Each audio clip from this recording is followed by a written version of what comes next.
All right, what is up everybody? Welcome back to today's Tackle Talk. So, I know as of recent, I've kind of been talking a lot about the Prespawn, and continuing that trend today, I want to discuss a little bit more in depth about some situations you may face in the Prespawn, that being water clarity.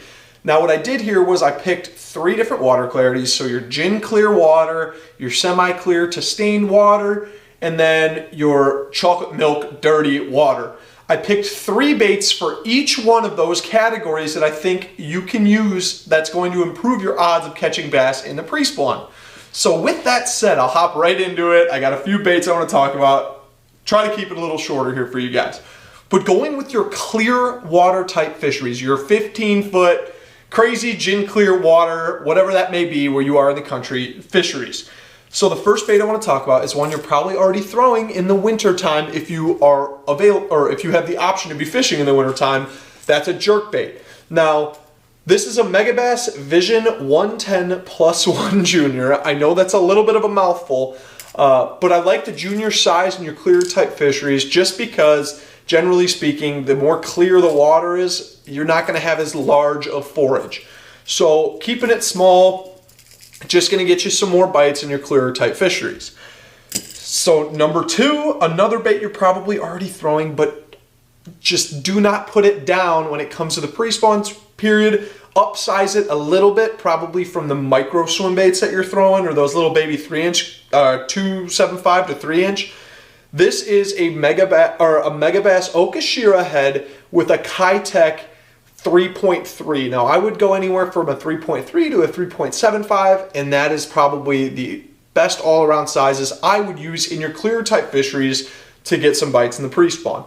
But do not put this down just because of the Prespawn. They still eat it. They're feeding up. They're getting ready to push up shallow to go spawn. So they need to fatten up to get ready for that beating they're going to take while they're up there spawning.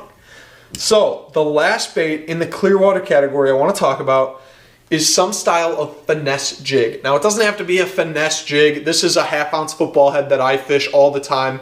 I just cut it to make it a little less bulky and a little bit more realistic for the size bait that's in clearer water. So just a jig, you know, nothing crazy here around your brush pile, your staging areas that those fish are going to use in that clear water before they go back to spawn. All the weights and sizes of all this, like I said, is just going to depend on where you are in the country.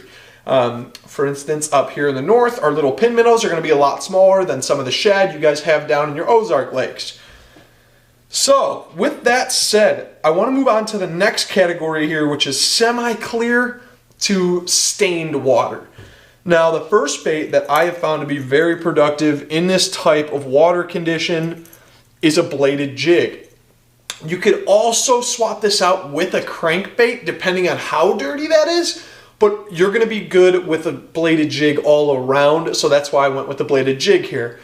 Now, colors vary just depending on water clarity and your forage, but a bladed jig for semi-clear to stained to a little bit dirtier water, just a great all-around moving bait for you to throw in that odd water clarity. So, first one, bladed jig. Second one, same thing, swim bait. Another great one to be throwing in your semi-clear to a little bit dirtier water. Now in your dirtier water, you're going to want to upsize your swim bait a little bit just so it's easier to target. That said, the last one is a jig. The same thing. I know a lot of these baits are a little bit of repeats, but there's just little subtle differences to them. That being that this one's obviously a little bit bigger profile.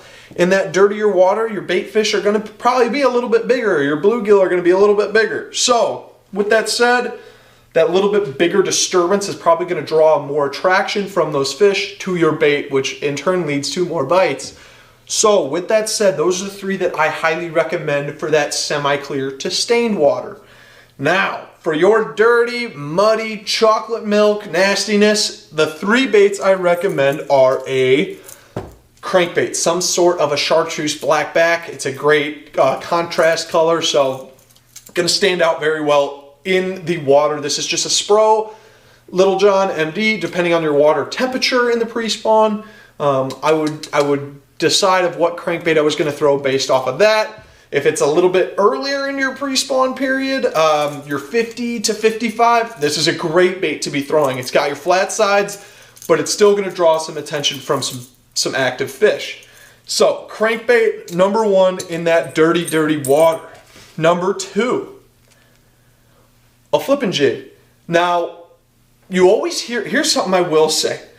You gotta be flipping a jig. A black and blue color obviously is great in dirty water, but those fish are gonna crash the bank. It doesn't really matter how cold that water is. For instance, a year and a half ago or 2 years ago, the ice just came off the water. I got out there with my buddy Devin Fees, and I put a clinic on in 45-degree water that was chocolate milk colored in less than 2 feet on a black and blue flipping jig. I caught them so crazy good, and it was unbelievable. It really opened my eyes because those fish really will crash the bank when that water is dirty, no matter the temperature.